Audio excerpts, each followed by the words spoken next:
खुद हैं राम लखन यादव के सुपुत्र इंजीनियर शत्रुघ्न कुमार जी यहाँ पे मौजूद हैं। युवा समाज सेवी हैं, सामाजिक कार्यों में बढ़ चढ़ के हिस्सा लेने का काम करते हैं और ये भी अपने पिताजी के साथ में चल पड़े हैं तमाम लोगों से मिलने के लिए, जनता से मिलने के लिए, प्रत्येक परिवार से मिलने के लिए।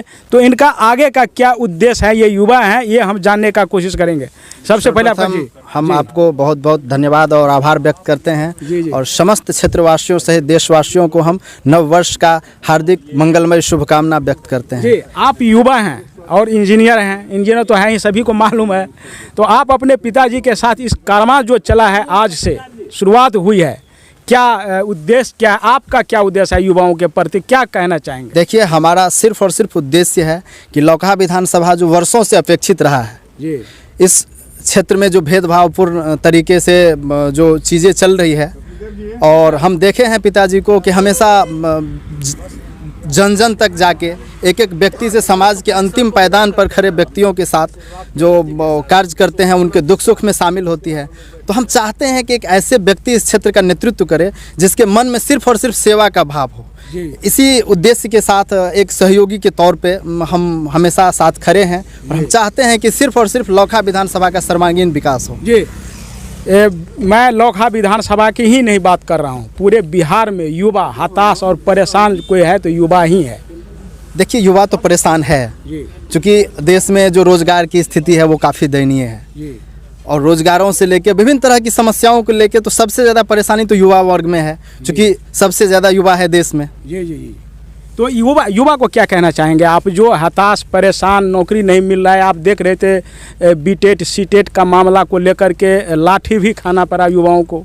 देखिए, युवाओं के लिए हम बस सरकार से यही मांग करते हैं कि युवाओं को बात को ध्यानपूर्वक सुनकर उनके समस्याओं के समाधान के लिए जल्द से जल्द ये शिक्षक की जो खास करके नियुक्ति को लेकर अभी जो लाठीचार्ज हुई है, दरभंगा के कहीं के एक युवा को ऐसा स्थिति उत्पन्न हो गया था, काफ़ी उनकी समस्याएं गंभीर हो गई थी।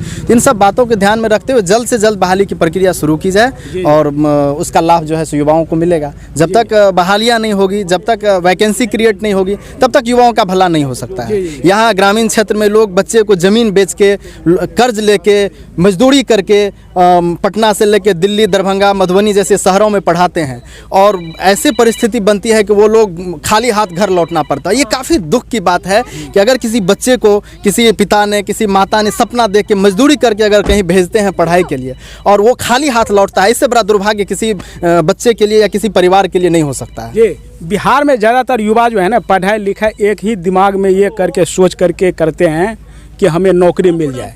और नौकरी से, आप इंजीनियर हैं, आप खुद पढ़े लिखे हैं और आपका खुद का भी कारोबार है मुझे जहाँ तक मालूम है, तो क्या नौकरी के भरोसे कभी बिहार आत्मनिर्भर बन सकता है या भारत? देखिए, ऐसे युवा को क्या रोजगार में आना चाहिए, क्या संदेश देंगे? पढ़ाई का मतलब सिर्फ और सिर्फ नौकरी नहीं होता है। पढ़ाई का मतलब होता है स्किल। आप अपना स्किल को इस तरह से डेवलप कीजिए कि आपके अंदर वो क्षमता हो कि आप रोजगार क्रिएट कर सके। सिर्फ रोजगार के लिए कि हमें सरकार रोजगार देगी और उसके लिए अगर आप पढ़ाई कर रहे हैं तो मेरे हिसाब से ये पूर्ण रूप से सही नहीं है।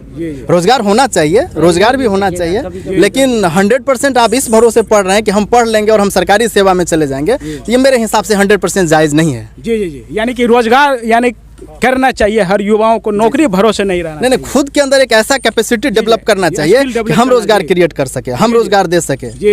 जी, तो ये शत्रुघ्न के तरफ से बहुत बड़ा संदेश युवाओं के लिए, उन युवाओं के लिए जो पढ़ाई लिखाई सिर्फ यह दिमाग में रख के करते हैं कि मुझे नौकरी मिल जाए।